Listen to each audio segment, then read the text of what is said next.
ตอนนี้กำลังขอความคืบหน้าของการสร้างโรงเรียนอยู่มศ.ปากเซเฮาเนาะโรงเรียนมัธยมสมบูรณ์ปากเซความคืบหน้าของโรงเรียนนี่กำลังอ่า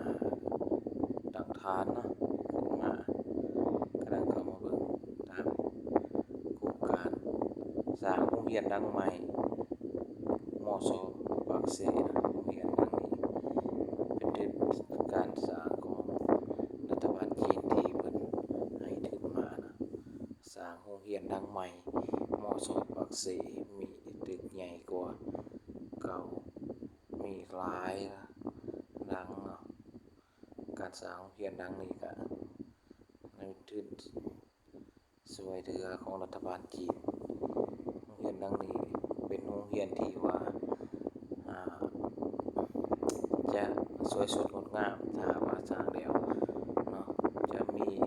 สโมสรมีโรงเรียนอาคารเรียนเดินกีฬาในร่มเนาะมีหลายอย่างมีทุก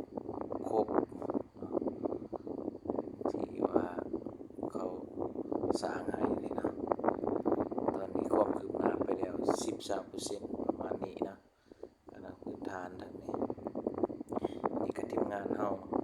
มาเบิ่งเนาะตอนนี้กำลัง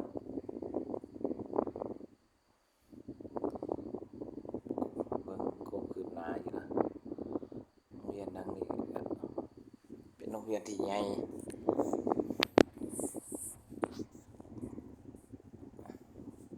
อันดับต้นๆของแขวงจำปาสักเอาเลยนะโรงเรียนหลังนี้